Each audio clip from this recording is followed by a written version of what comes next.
Vamos a mantener en este momento un enlace en relación a lo que es la defensa nacional y el sistema partidario que hay en nuestro país, complementando con lo que es la participación ciudadana, ¿no? La Constitución establece en la parte organizativa, en la parte de su estructura, lo que representa la defensa nacional como un sistema, ¿no? Se le dice sistema porque es un conjunto de organizaciones, es un conjunto de principios, es un conjunto de normatividades que definen lo que es la integridad, vamos a llamar, de la República, tanto en el aspecto, territorial, como en el aspecto institucionalizado, ¿no es cierto? La institucionalidad de un Estado va a depender mucho también de la estructura que tenga ese Estado dentro de la organización política, ¿no? La organización, vamos a llamar, logística de un país. Entonces vamos a decir que la defensa nacional es un sistema que tiene por finalidad mantener tanto la seguridad interna como externa de la República, ¿está bien?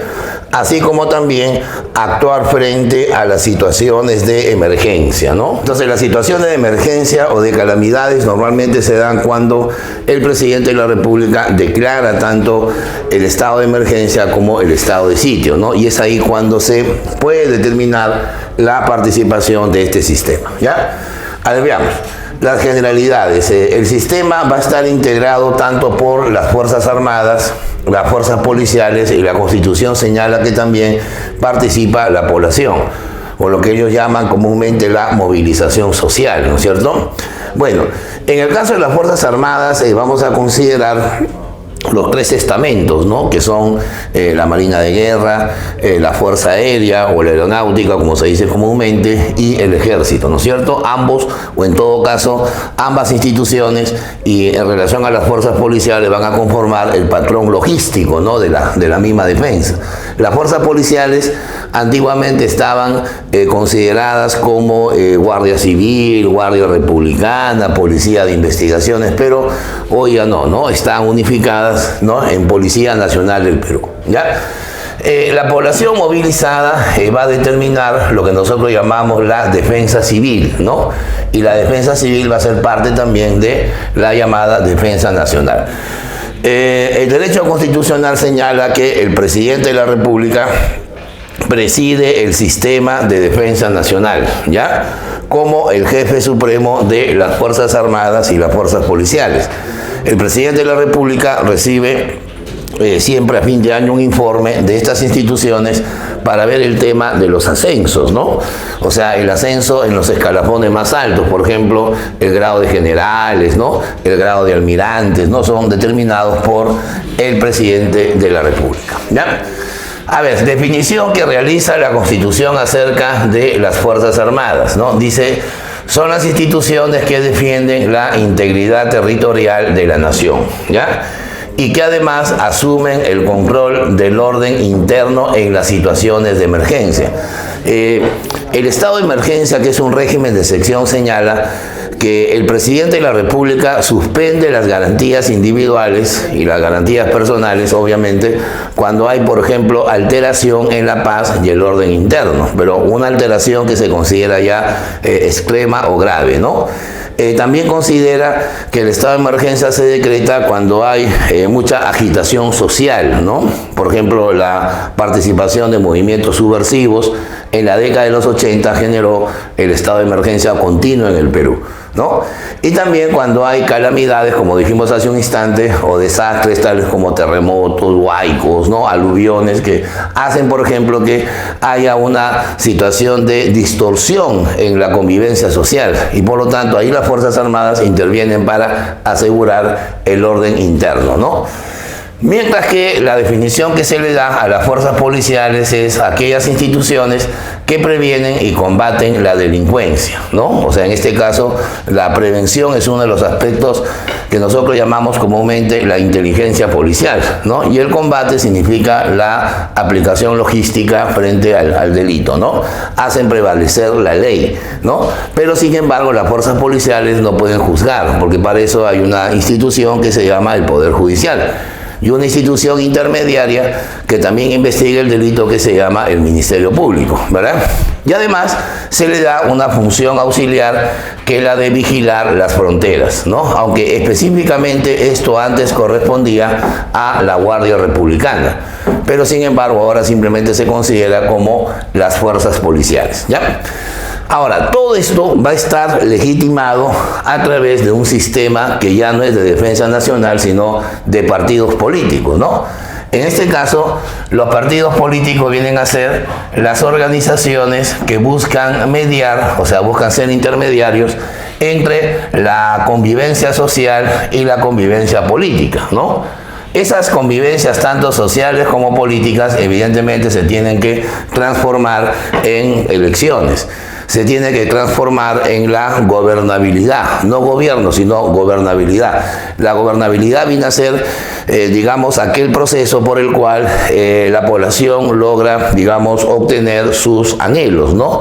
Logra obtener lo que nosotros llamamos la cultura de paz, o sea, respeto a los derechos humanos, el aumento del bienestar material, la convivencia ciudadana, ¿no es cierto? Una serie de principios que solamente se pueden ejercer mediante la participación política, ¿ya?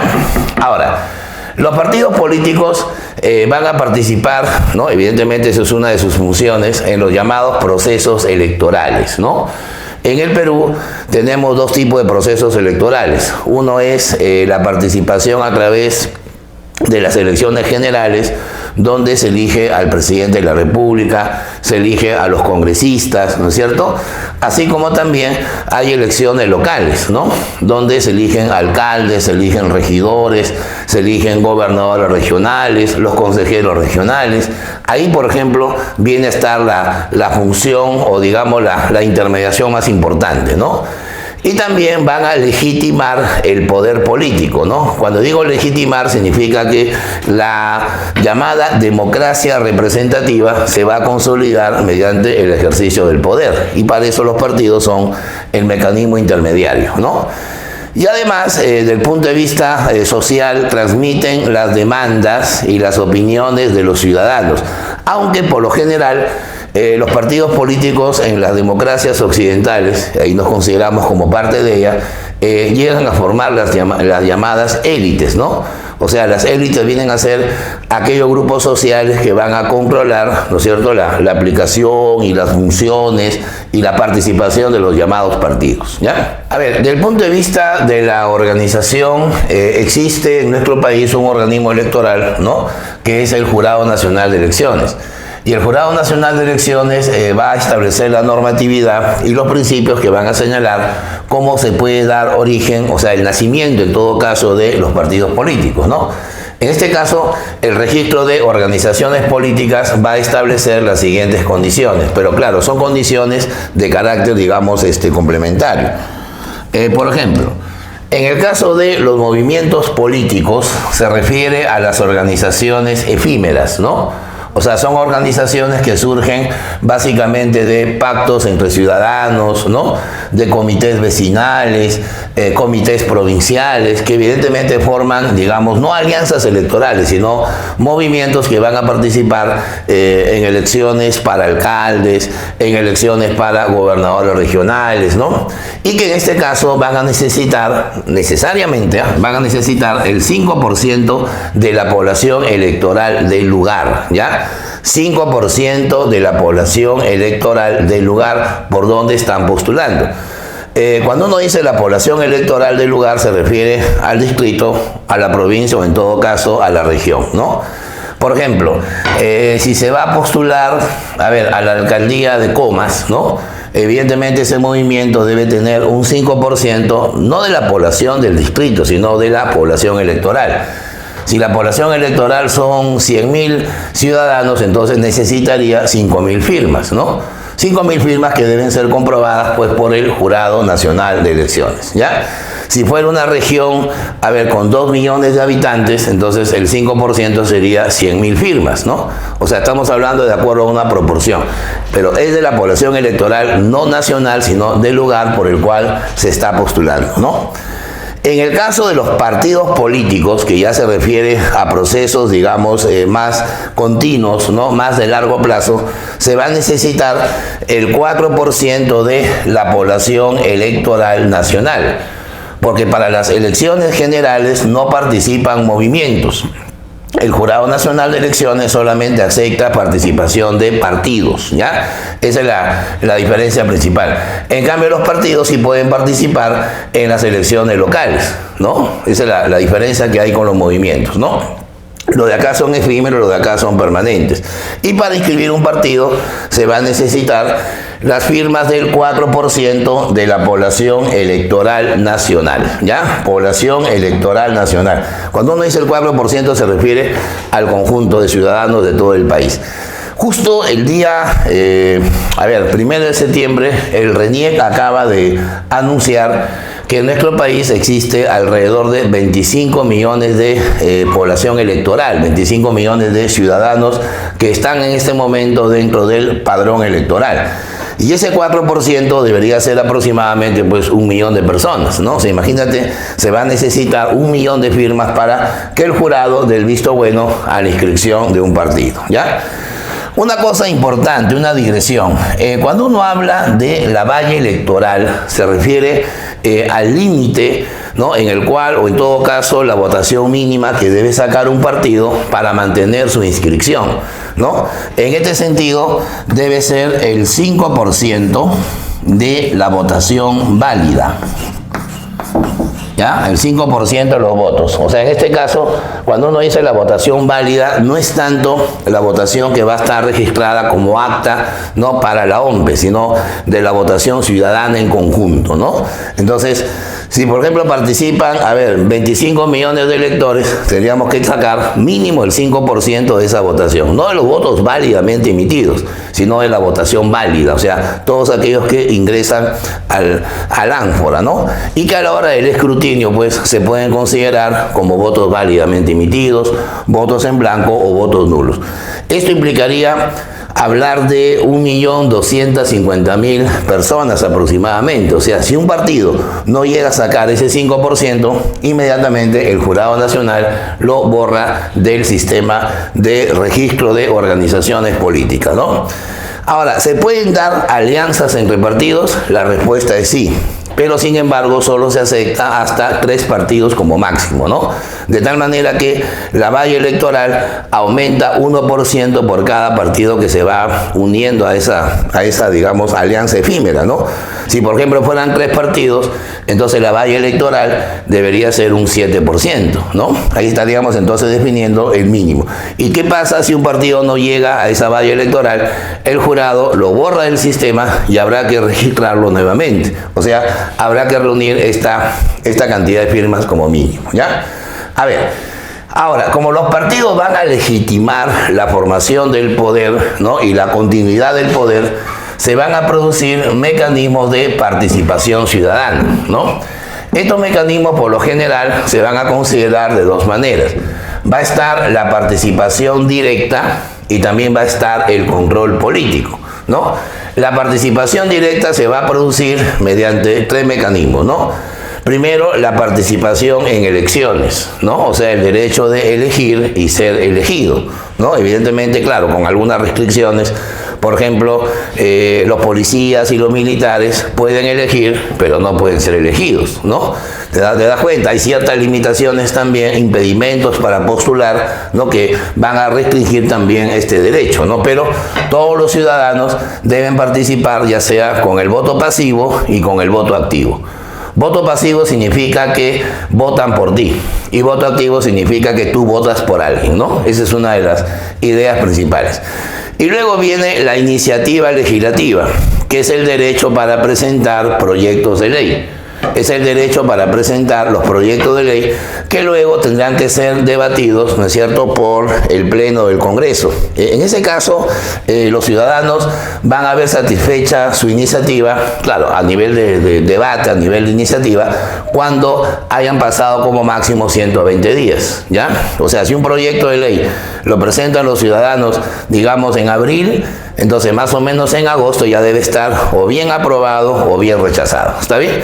Y la iniciativa legislativa va a necesitar una cantidad mínima de firmas también. O sea, no es que un ciudadano va y presenta, ¿no? Podrían presentarse miles de proyectos de ley totalmente innecesarios, ¿no? Se va a necesitar el 0,3% de la población electoral.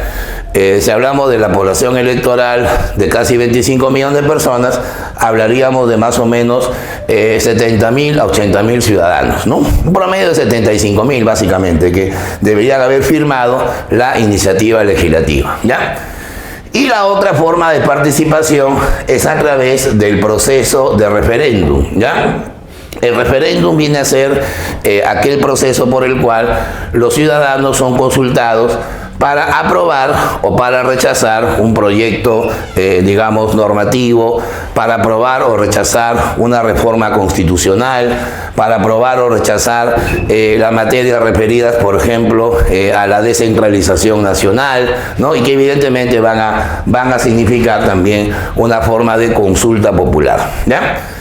Mientras que el control político se refiere a cómo los ciudadanos pueden, digamos, fiscalizar la labor de las autoridades que pueden elegir, ¿no? Y que se va a producir mediante la revocatoria de autoridades, ¿no? En este caso se puede revocar alcaldes, se puede revocar regidores, gobernadores regionales, ¿no? Consejeros regionales y los jueces de paz. Esas son las 5 autoridades que define el proceso de revocatoria. En cambio, el proceso de remoción se refiere principalmente, digamos, al control sobre aquellas autoridades que han sido elegidas por otras autoridades, ¿no? O sea, que la población puede solicitar, por ejemplo, la destitución del fiscal de la nación, la destitución del contralor general, ¿no? Y para eso hay un derecho que se le conoce como la participación. No la sedición, sino lo que nosotros llamamos comúnmente el control político, ¿ya? Porque sedición ya se convierte en una forma delictiva, ¿no? Y luego viene la demanda de rendición de cuentas, ¿ya? Este es un derecho que tienen los ciudadanos para exigir, ¿no? En este caso a las autoridades que puedan rendir pues una manifestación, puedan hacer un balance de su gestión económica, ¿no? De su gestión administrativa, de cómo están ejecutando el gasto presupuestado o el gasto que fue estimado pues, ¿no? A nivel de presupuesto, ¿no? Eso se llama control político. En cambio, cuando uno habla de elegir y ser elegido, presentar proyectos de ley o decirle sí o no a una norma legal, hablamos de participación directa, ¿ya? Bueno, en este sentido, como ya tenemos la participación de los ciudadanos y la estructura de los partidos políticos, ahora vamos a ver cuáles son los sistemas partidarios que existen en el mundo, ¿no? Y también, obviamente, en la economía de la sociedad peruana. Se habla de 5 sistemas, ¿no? El partido único, el partido hegemónico, el partido predominante, el bipartidismo y el pluralismo, ¿no? Ahora, si nos pidiesen, pues, en cuál sistema se encuentra nuestro país, obviamente estaría en el último, ¿no? Somos uno de los países que tiene la mayor cantidad de partidos políticos, ¿no? Uno se pone a pensar, según el Jurado Nacional de Elecciones, hoy en nuestro país hay 32 partidos políticos registrados. En Estados Unidos solamente hay 3. Y de esos 3 hay 2 que siempre participan. Entonces, ¿por qué la diferencia entre países con un sistema económico, un sistema político muy distanciado, ¿no? Eso vamos a analizar. Bueno, el partido único tiene las siguientes características, ¿no? Dice que solo hay un partido que se eterniza en el poder y que por lo general mantiene una caparazón de partido político, pero en realidad no es un proceso, digamos, democrático, ¿no? Porque hay una especie de caudillismo que desempeña el jefe del partido y que también, por lo general, se vuelve en el jefe del Estado, se vuelve en el presidente de la nación, ¿no? Por lo general, eso va a ocurrir en los llamados países comunistas, ¿no? Donde evidentemente pues hay una forma de eternización en el poder de parte pues de una familia, de un grupo de personas, de una élite política, ¿no? El caso, por ejemplo, de Corea del Norte, que fundamentalmente pues es más que un partido, es un gobierno de familia, ¿no? O sea, el abuelo, el padre, ¿no? El hijo, luego vendrá el bisnieto, el tataranieto, o sea, se van a eternizar permanentemente en el poder. El caso, por ejemplo, de China, ¿no?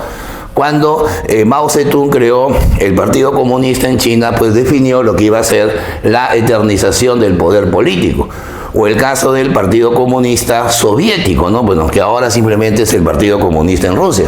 Y que el caso, por ejemplo, de Vladimir Putin, que ya tiene pues casi 20 años en el poder, y que tiene una popularidad pues enraizada por su gestión, una popularidad enraizada por sus resultados, que le asegura pues 10, 12 años más en el poder. O sea, suena como una democracia eterna, ¿no? Como una especie de hegemonía, digamos, de un caudillismo, de un líder, ¿no? Bueno, pero esa hegemonía también se puede dar a nivel de partido, ¿no? El partido hegemónico dice: un partido, ¿no es cierto?, gobierna en procesos de continuismo, ¿no? O sea, eso significa que el partido X siempre será el gobernante. Pueden haber otros partidos más, pueden haber 6, 7 partidos, 20 partidos adicionales, pero sirven simplemente como satélites, ¿no? Al final es como en el sistema solar, el Sol viene a ser ese partido, ¿verdad? Y los demás, simplemente planetas, son los partidos que, entre comillas, legitiman el poder, ¿no?, del resto, ¿no? Así sería la figura. El caso, por ejemplo, de Suecia, ¿no? Suecia, a pesar que es una monarquía representativa, ¿no?, una monarquía constitucional, pero sin embargo, el partido civil que gobierna Suecia, pues, tiene ya 80 años en el poder. Lo cual demuestra pues que los demás partidos simplemente son una forma de pantalla o de legitimación del poder político, ¿no? El partido predominante, ¿no? Aquí, por ejemplo, hay también bastantes partidos. Puede haber una competencia partidaria, pero hay un pequeño detalle. El partido predominante es aquel que gana 3 procesos electorales seguidos, ¿no? Lo cual significa que cuentan con un respaldo popular y cuentan con un aparato político, administrativo, social, de liderazgo que es muy importante, ¿no?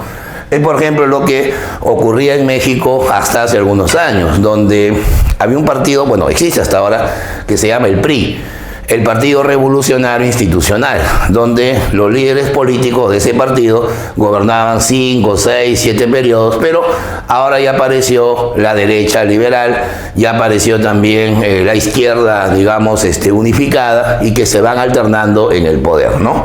Eso se llama el partido predominante. El bipartidismo, que es el sistema que predomina en los Estados Unidos o en Inglaterra, ¿no es cierto?, o de repente en Alemania, es aquel en donde existen 2 partidos como base. Pueden haber hasta 5 partidos más inclusive, pero esos 2 partidos son los que van a ser los más competitivos, ¿no? Y que además se van alternando en el poder. Por ejemplo, en Estados Unidos tenemos el Partido Republicano y el Partido Demócrata, ¿no? Barack Obama, el último presidente que tuvo, Partido Demócrata, ¿no? Donald Trump, Partido Republicano. Por lo general, los presidentes en Estados Unidos son reelegidos. O sea, los republicanos, 8 años en el poder, de ahí vienen los demócratas, 8 años, luego los republicanos. Es muy difícil que uno de los 2 partidos gobierne 16 años, ¿no? Por lo general, la alternancia en el poder se da debido a la misma estructura de que son los 2 partidos que van a tener la hegemonía, ¿no? Y luego viene el pluralismo, ¿no? El pluralismo significa ya pues que existen 5 o 6 partidos donde cualquiera de ellos puede alternarse en el poder. Claro, si fueran hasta 6 partidos sería un pluralismo moderado, ¿no? Tenemos 6 partidos sólidos, organizados, con, digamos, militantes que en elecciones primarias eligen quién va a ser su candidato, ¿no? Sería una forma más democrática, pero el problema, por ejemplo, es en el Perú.